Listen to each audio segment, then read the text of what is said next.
회사 오토스페이스 대표로 있는 이경수입니다. 반갑습니다.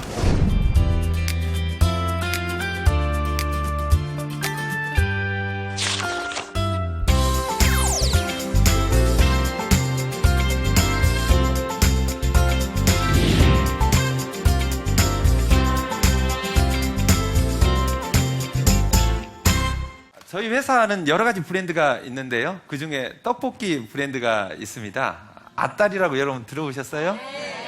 네, 아딸이 없는 단어입니다. 그래서 많은 사람들이 도대체 아딸이 무슨 말이냐 이렇게 궁금해 하시는 분들이 참 많았습니다. 아버지 튀김, 딸 떡볶이라는 줄임말입니다. 아버지께서 튀김을 튀기고 딸이 떡볶이를 만들어서 2대째 이어오는 아주 전통적인 음식점이 있다라는 것이 이야기였습니다. 그 이야기 마케팅 전략을 좀 일부 적용했다고 해서 많은 경영학 교수님들께서 높이 평가해 주시고 계시는데요. 저는 경영학도가 아닙니다. 국문학을 전공하고 신학을 전공한 사람이에요. 그렇기 때문에 경영학의 원리는 정확히는 몰랐으나 지나고 보니까 그게 대단한 전략이었다라고 평가를 해 주셨습니다. 참 너무도 고맙고 감사한 일들은 제가 지나온 날 특별하지 못했음에도 불구하고 참 지금처럼 엄청난 성공을 이루었다고 하는 겁니다. 8평짜리 떡볶이 가게를 시작했습니다. 그게 2000년 겨울이에요. 이제 한 10여 년밖에 되지 않았습니다. 네, 그런데 그때 8평짜리 조그마한 가게가 지금은 1000개가 되었습니다. 이 엄청난 성공을 이루었던 거대는 여러 가지 원리가 좀 있었고 또 거기에 또 하나님의 역사도 함께 있었습니다. 저는 예수 믿는 사람입니다. 제가 살아오면서 여러 가지 원칙과 그리고 또 실천해 왔던 아주 중요한 원리들이 있었습니다. 그 원리들을 오늘 이야기를 통해서 좀 말씀드리고 그리고 저 사람은 저렇게 가진 것이 하나도 없음에도 불구하고 성공할 수 있었던 걸로 봐서 나도 할 수 있겠구나 라는 그런 용기를 좀 가지셨으면 좋겠습니다. 왜 그러냐면 제가 보통 이렇게 큰 기업을 이루어서 1000개 가까이 되고요. 매출도 어마어마합니다. 2000원짜리 떡볶이인데 이게 엄청난 매출을 올리고 있어요. 예전에는 떡볶이라고 하면 포장마차 음식이고 또 학교 앞에 많이 있었습니다. 그러다 보니까 학생들의 음식이고 기껏해야 500원이나 1000원 정도 되는 그 작은 매출일 거라고 생각하셨는데 우리 가게 같은 경우는 큰 프랜차이즈 옆 가게로 들어갈 수 있었다라고 하는 건 아주 대단한 쇼킹한 일이기도 하고요. 세상에 없었던 것들을 하나하나 알아가고 만들어가는데 정말 총력을 다했습니다. 그래서 저는 원래 아주 경영학도이다든지 아니면 기업을 물려받은 사람이 아니라는 거예요. 그래서 큰 기업을 만든 사람들이 보통 대단한 가문을 또 가지고 있고 또 좋은 부모님 만나는 경우도 있지만 저는 그러지 못했습니다.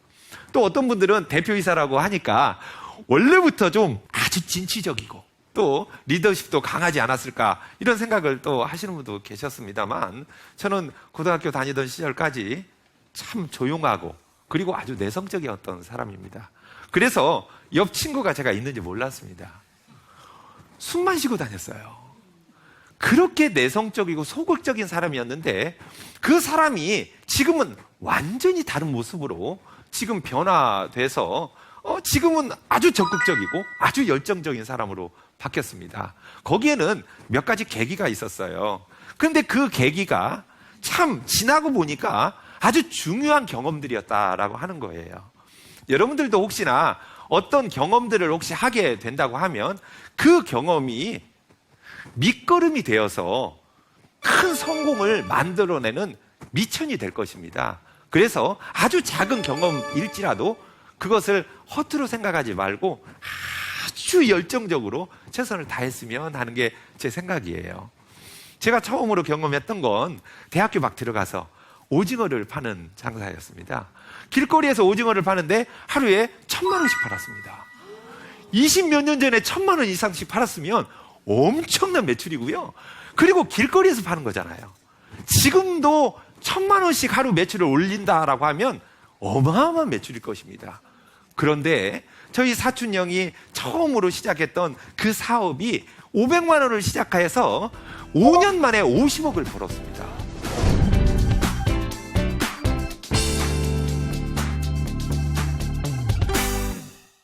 오늘은 돈 버는 얘기 좀 하자고요.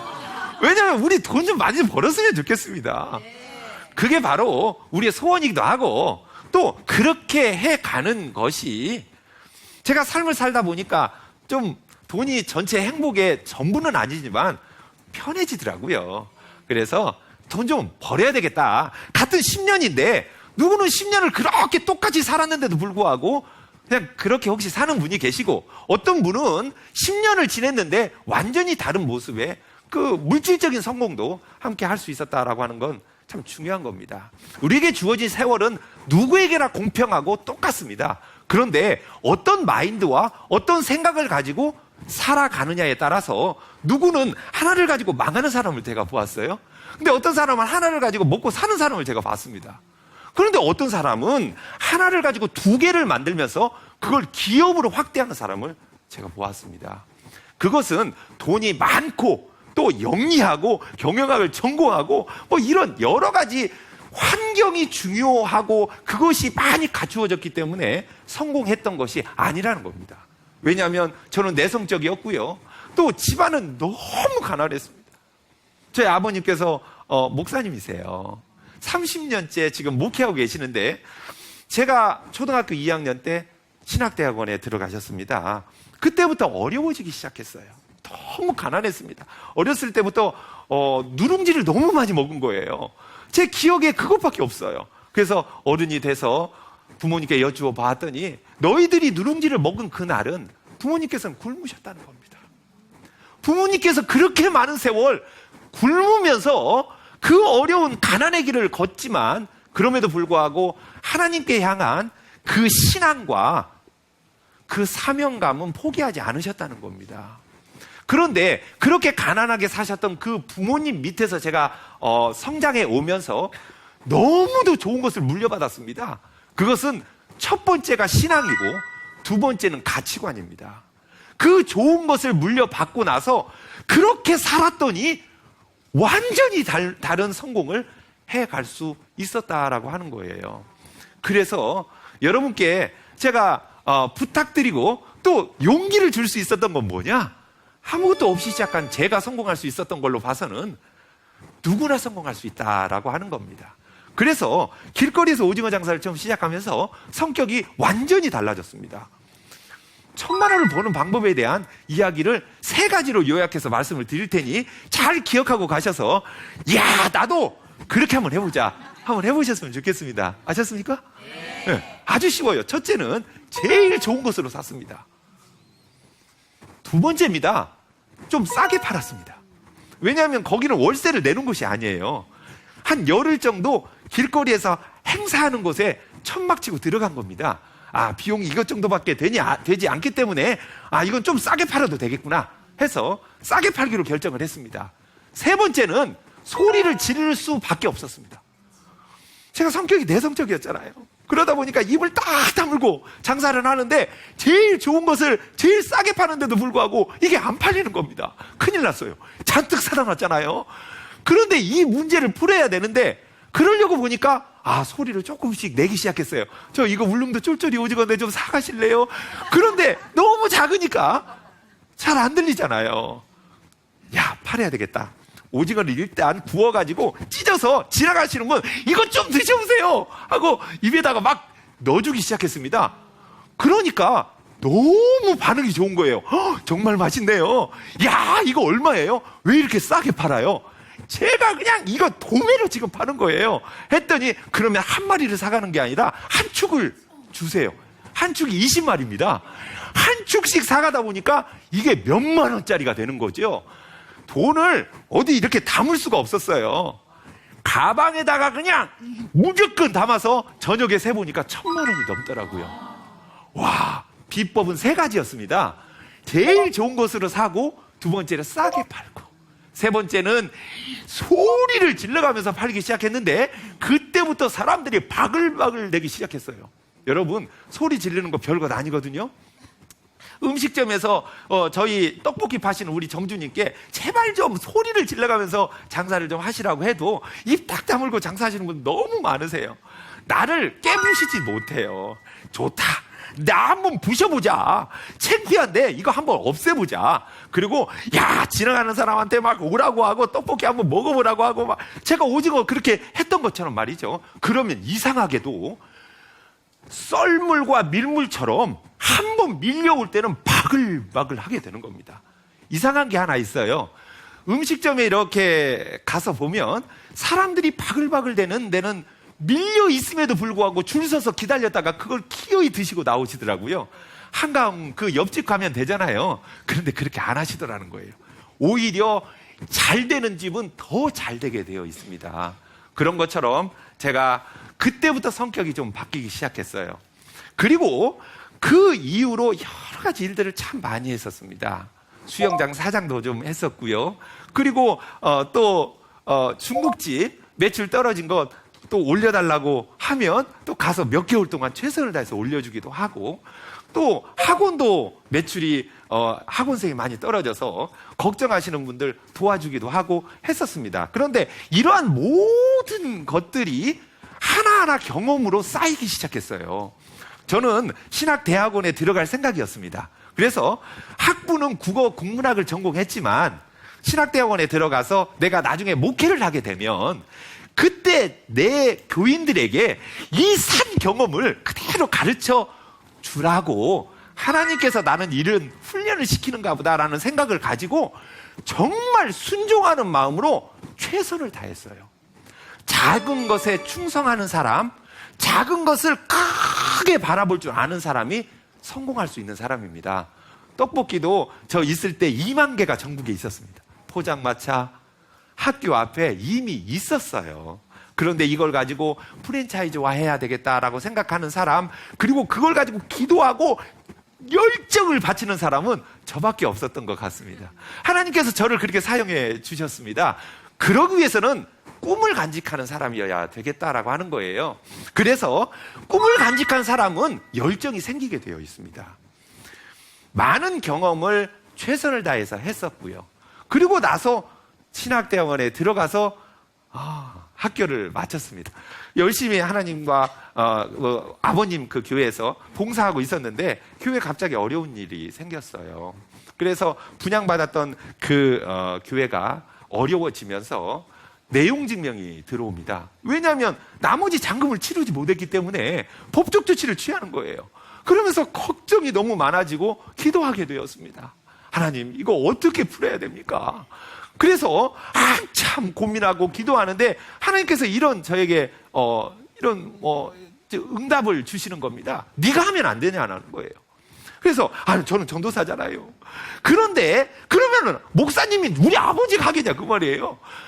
일부 교인들도 조금 많이 모이는 교회가 아니었기 때문에 이 문제를 푸는 데는 저밖에 없다라는 생각이 들면서 내가 이 십자가를 지자, 내가 이 문제를 해결할 수 있도록 한번 해보자라는 그런 생각이 들어오면서 어떤 업종을 할까라고 생각한 겁니다. 그게 바로 2000년 겨울이었습니다. 우리 장인어른께서 1972년부터 문산에서 튀김집 하셨어요. 그리고 한평생 30년 이상 하시다가 일흔이 되시면서 그 가게 문을 닫으셨어요. 그럴 때 저거 하면 되겠구나 라는 생각으로, 돈도 별로 없었기 때문에 장인어른께 가서 장인어른의 노하우를 저희한테 좀 알려주시면 우리가 그것 가지고 열심히 한번 해보겠습니다 해서 시작하게 된 계기였습니다. 그래서 처음 시작해서 뭐부터 하기 시작했냐면 맛을 개발하기 시작했어요. 음식점에서 가장 중요한 게 뭔지 아시죠? 첫째 뭘까요? 맛이에요. 맛있는데 장사 안 되는 거 저 못 봤어요. 야, 그 집 음식 너무 맛있어, 내가 다시는 가는가 보자, 이렇게 하시는 분 하나도 없잖아요. 상식입니다. 음식점은 맛있어야 돼요. 그런데 제가 오늘 말씀드리는 이 강연이 너무도 당연한 이야기를 드리는 것입니다. 음식점 맛있어야지. 그런데 맛있는 집이 별로 없다는 것이 문제예요. 그래서 맛이 없으면 어떻게 하지요? 음식 맛을 개발하는 겁니다. 그러면 개발하려면 연구소가 있어야 되잖아요. 그런데 연구소 없어도 됩니다. 예를 들어서 연구소가 없이 음식을 개발하는데 경찰 출동하는 거 혹시 보셨습니까?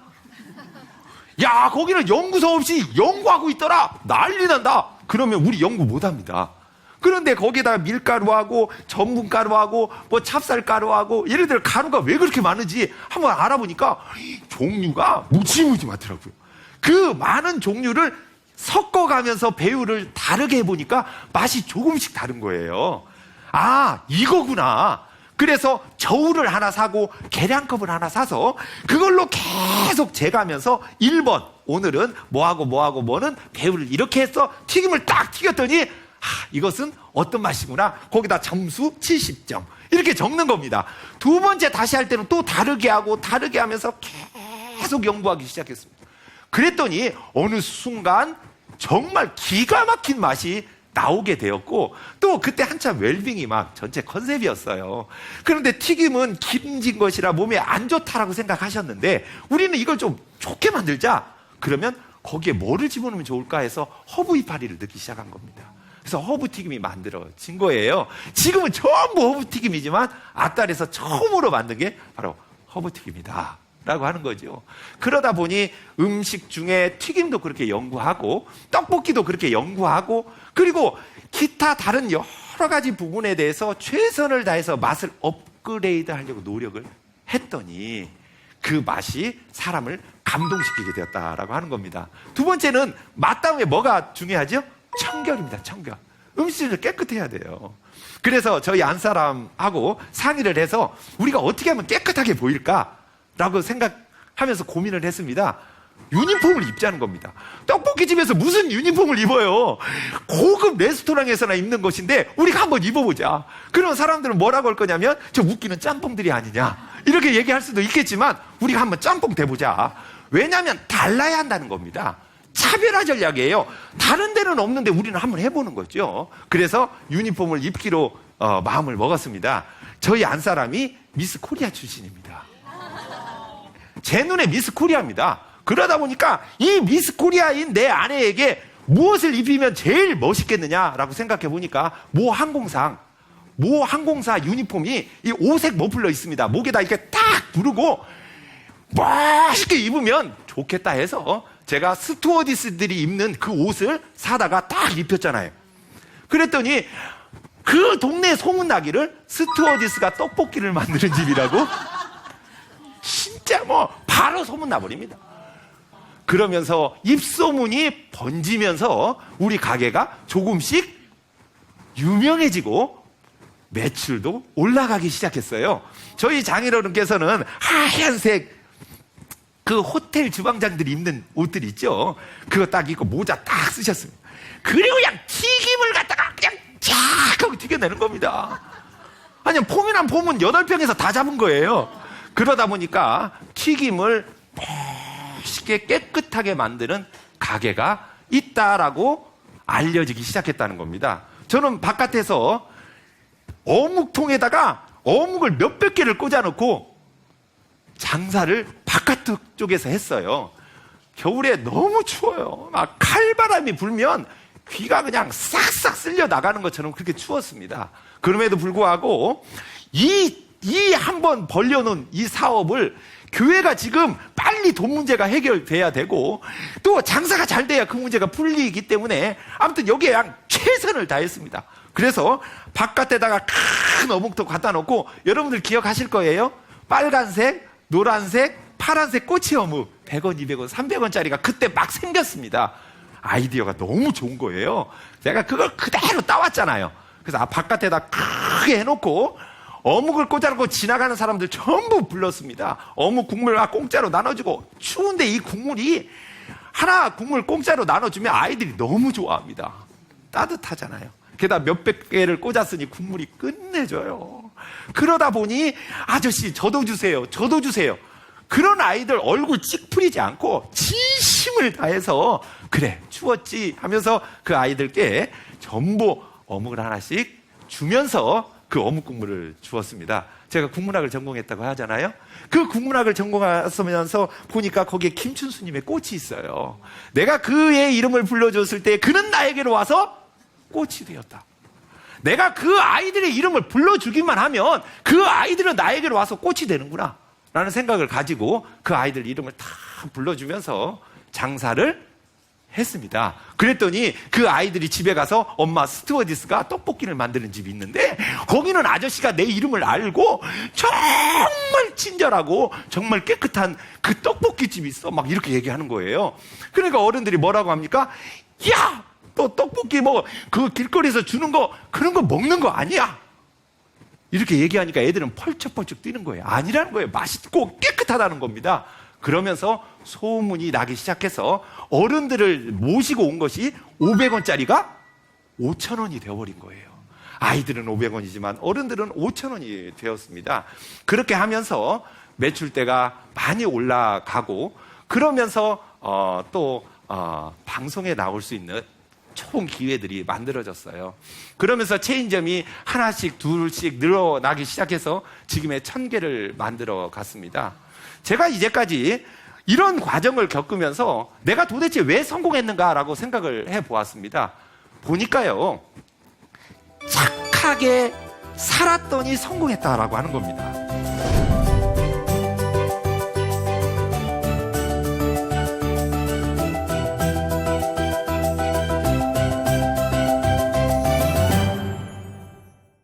제가 책을 이번에 발간을 했는데 착한 성공이라는 이름을 걸었습니다.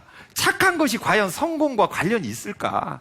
많은 우리 그 사람들은 이것을 오해하기 시작합니다. 그래서 이번에 설문조사를 했는데 고등학생들에게 질문을 했답니다. 10억이 생긴다면 당신은 1년 동안 감옥에 가 있을 수도 있습니까? 라는 질문이었습니다. 그 중에 40.1%가 나는 그렇게 할 수 있다라고 이야기했다는 겁니다. 아니, 이 세상이 그렇게 되어져 가고 있으면 안 된다라고 하는 거예요. 어떻게 40% 이상이 이 세상을 아직 접해보진 청소년인 이 고등학생들이 내가 10억이 생긴다면 1년 동안은 감옥에 가 있어도 좋다라고 생각할 수 있냐라고 하는 거죠. 그래서 저는 불법적인 것이 사업을 성공시키고 그리고 행복하게 무슨 어떤 물질적인 성공을 만들어 온다고 저는 생각하지 않습니다. 저는 이 세상을 살면서 신앙 안에서 살았던 사람입니다. 그러다 보니까 하나님께서 저에게 원하시는 것은 삶이 변화되기를 원하신 거예요. 그래서 이 세상을 살아갈 때에 진실되게 살아가고 그리고 법대로 살아가고 그리고 예수 믿는 사람의 향기를 드러내면서 살아가라라고 하는 겁니다. 그래서 저는 그렇게 똑같이 살았거든요. 다른 사람을 속일 생각이 없었어요. 그래서 제일 좋은 것으로 사고 그리고 싸게 팔고 열정을 다해서 최선을 다해서 막 소리를 질러가면서 장사도 하고 그리고 아이들의 이름도 다 외고 유니폼도 입고 그리고 날마다 저녁 때에서 피곤해서 자야 되는데 날마다 떡볶이도 다시 만들어 보고 튀김도 다시 만들어 보고 계속 그 연구하면서 최선을 다해 갔던 겁니다. 하나님께 기도했습니다. 하나님, 제가 이렇게 노력하고는 있지만 이 노력한 것 하나님께서 결정해 주셔야 좋은 것이 저에게 발견되는 거예요. 비법이라고 하는 것은 내가 만들어가는 게 아니라 그것을 알아간다라고 하는 거예요. 누가 주실 거냐라고 하는 겁니다. 그래서 저는 기도하는 마음으로 연구하기 시작했어요. 어떤 사람은 기도만 하고 있는 사람이 있어요. 그럼 하나님께서 뭐 그거 몇 대 몇 대 몇 대 몇으로 섞어라 이렇게 절대 그러지 않아요. 최선을 다해야 됩니다. 사람이 할 수 있는 것은 최선을 다해서 하되 그 나머지는 기도하는 마음으로 순종하는 마음으로 그리고 하나님께 맡기는 마음으로 모든 일을 했어요. 그러니까 저는 불평이 없었습니다. 느닷없이 길거리에서 오징어 장사, 어느 때는 그냥 중국집 장사, 어느 때는 수영장 사장, 월급쟁이 사장이니까 뭐 특별하지도 않아요. 그럼에도 불구하고 그 모든 것을 예 알겠습니다 그러고 최선을 다했더니 거기에서 좋은 비법들을 만들어 낼 수 있었다라고 하는 겁니다. 여러분, 저는 많은 사람들에게 우리 젊은 대학생들에게 이런 얘기합니다. 혹시 길거리에서 아주 단순한 아르바이트를 혹시 하신다고 하더라도 거기에 최선을 다해 주세요라고 하는 거예요. 만약 주유소에서 기름 넣는 일을 한다고 하면 그러면 이거 아주 간단하잖아요. 내 일생에서 이것이 뭐 특별한 것도 아니고 그리고 대단한 것도 아니기 때문에 그냥 기름 넣다가 시간이나 빨리 가라 이렇게 하면 될 것인데, 이 기름을 넣으면서 어떤 생각을 하냐면, 야, 이 사장님은 도대체 어떻게 사업을 구상하고 어떻게 운영하길래 이렇게 매출을 잡아가고 있느냐, 또는 이렇게 매출이 없느냐. 그 사람이 고민하는 거지요. 마치 사장처럼 말이에요. 그게 바로 기업가 마인드라고 하는 겁니다. 그래서 아주 작은 것을 가지고 시작했지만 그 작은 것을 작다라고 생각하지 않는 사람, 그래서 그걸 아주 크게 생각하는 사람은 그거를 가지고 목숨을 걸어버린다라고 하는 거예요. 그래서 최선을 다해서 집중했더니 그것이 아주 좋은 결과를 만들어 가기 시작했다라고 하는 거죠. 원칙이라고 하는 것이 있습니다. 바로 법대로 사는 거예요. 착한 사람이 누구냐라고 하면 법을 지켜가면서 사는 거지요. 그런데 그 법을 지키는 사람, 그리고 그 사람에 대한 열정이 좀 있는 사람이라고 하면, 원칙을 연구하고 그리고 그것을 실천하는 사람이면, 정말 저처럼 큰 지금 회사를 가지고 있지만 돌이켜 생각해 보니 이렇게 작은 원리밖에 없었다라고 하는 겁니다. 저는 예수 믿는 사람이어서 기도하는 사람이었습니다. 그리고 하나님 말씀에 순종하는 사람이었어요. 어떤 말이든 또 어떤 명령이든 어떤 부탁이든 거절하는 법이 없었습니다. 왜냐하면 거기에는 어떤 의미가 있을 거라고 저는 생각했어요. 그래서 작은 것에 목숨을 걸면서 살았더니, 오징어 하나 가지고 목숨 걸었더니 떡볶이가 2만 개 있었는데 거기에서 대단한 것을 발견하게 되었고, 그것을 통해서 하나님께서는 제가 답답해 있을 때도 하나님께서는 그걸 이미 예비하셨다라고 하는 겁니다. 순종하는 마음 가지고, 그리고 지치지 않았으면 좋겠어요. 지쳐버리는 사람은 3개월 만에 후루룩 하고 꺼지는 사람입니다. 1년 만에 에이 그냥 여기서 그만두자. 안 되는가 보다. 저 떡볶이 6년 동안 고생했습니다. 갑자기 성공한 거 아니에요. 2005년도 10월 달까지는 정말 어려웠고요. 최선을 다했음에도 불구하고 반응이 체인점 몇 개 생기지도 않았습니다. 그러나 그 6년 동안 불평하지 않고 최선을 다해서 열정을 다하고, 그리고 그 해왔던 일, 바로 막과 청결 서비스에 대해서 절대적으로 포기하지 않고 그대로 지켰더니 그 놀라운 일들이 한순간에 폭발하듯이 일어나기 시작했습니다. 여러분들의 삶도 그럴 것입니다. 아무것도 아닌 것이라고 생각하지만 최선을 다해서 거기에 의미를 부여하고 살아가신다고 하면 그것들이 모여져서 큰 결과를 만들어 가실 겁니다. 전부 그렇게 하셔서 물질적인 성공, 그리고 행복하신 여러분 다 되었으면 좋겠습니다. 고맙습니다.